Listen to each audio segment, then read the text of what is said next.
O processo de equilíbrio de mercado, ele se dá via o ajuste de preços. Quando há uma escassez, ou seja, quando a quantidade demandada é maior do que a ofertada, para que o equilíbrio seja restaurado, é preciso que o preço aumente. E quando o preço aumenta, a quantidade demandada vai começar a cair e a quantidade ofertada vai começar a aumentar até que chegue no equilíbrio. Da mesma forma, quando há um excedente de produção e não uma escassez, quando há um excedente de produção, ou seja, quando a quantidade ofertada é maior do que a demandada, o preço ele precisa cair, porque quando o preço cai, a quantidade ofertada vai diminuindo e a quantidade demandada vai aumentando, até que eles entrem em equilíbrio, até que a quantidade demandada seja igual à ofertada.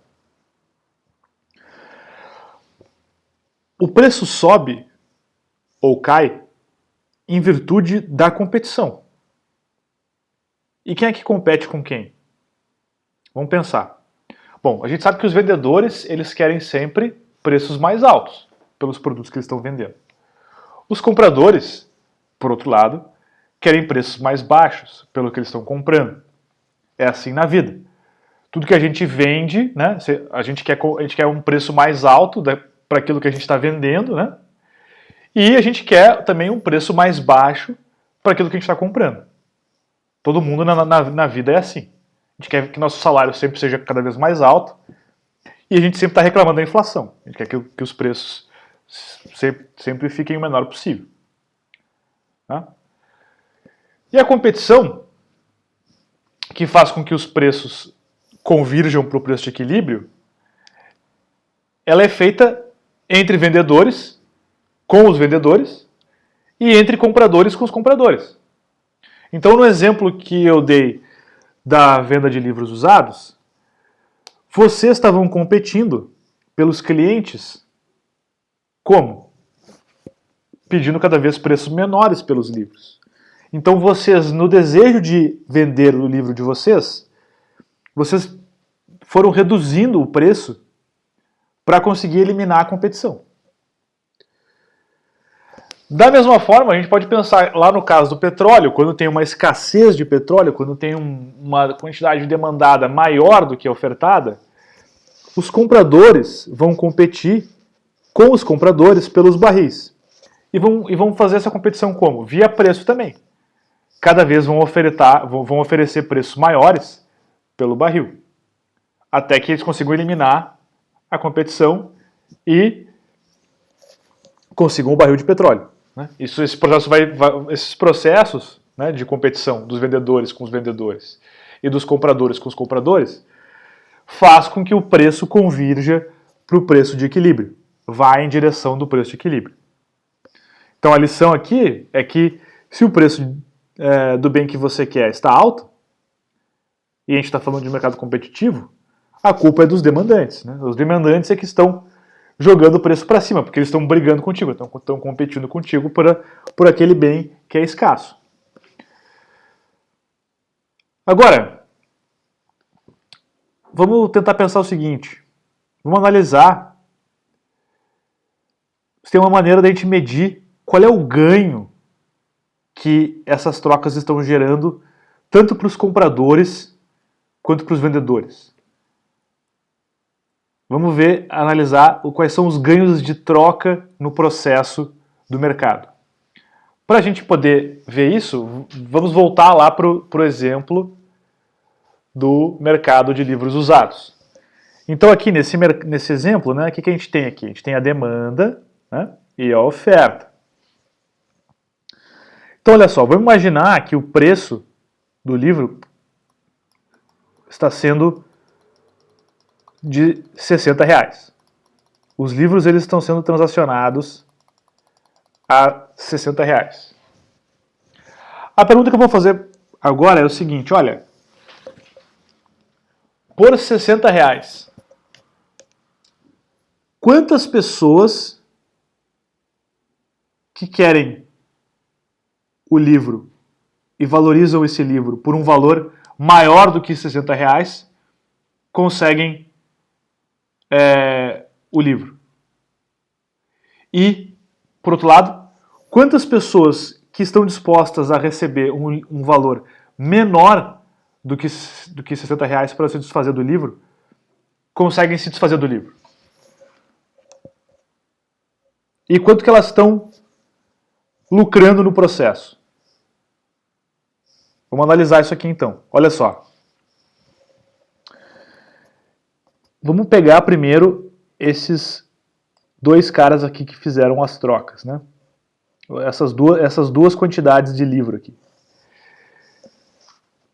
Vamos olhar primeiro para os demandantes.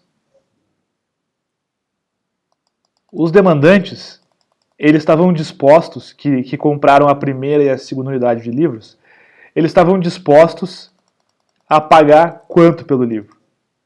Ó, o máximo que eles estavam dispostos a pagar pelo livro era R$100. E eles pagaram quanto? Pagaram R$60. Pagaram R$60 pelo livro. Certo? Então, essa diferença entre o que eles valorizavam o livro, que era R$100, e quanto eles pagaram 60, é o quanto eles se beneficiaram com a troca. É uma medida do quanto eles se beneficiaram. Certo? Porque olha só, eu valorizava o livro em R$100 e paguei 60. Então esse é o ganho de troca dos caras que compraram. É o que eles ganharam, né? O quanto que eles valorizavam, menos o quanto que eles pagaram pelo livro. É o bem-estar, digamos assim, é o lucro que eles obtiveram. Tá? É a diferença. Eles valorizavam 100 e pagaram 60 pelo livro. Então eles tiveram um aumento aí no bem-estar deles, né, de mais R$40.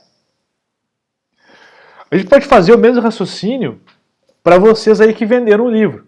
Então vamos pegar os caras agora, né, os caras que venderam a primeira unidade e a segunda unidade de livros. Esses caras estavam dispostos a receber no mínimo quanto? Eles queriam no mínimo receber R$20. Mas eles receberam quanto de fato? Receberam 60. Então o cara ele estava disposto a receber até R$20, mas ele acabou recebendo 60. Essa diferença aqui é o ganho de troca que os caras que venderam a primeira e a segunda unidade do bem tiveram. Eles tiveram esse ganho de troca aí, que é 60 menos 20, ou seja, o quanto que eles receberam de fato pelo livro que eles venderam, menos o quanto eles valorizavam o livro, que era 20, mais 40. Então, olha só, o ganho de troca da primeira unidade total, que inclui o cara que comprou o livro e o cara que vendeu o livro, é quanto? O primeiro livro gerou um ganho de troca para os dois, somando os dois, né, de R$80. O segundo também foi R$80.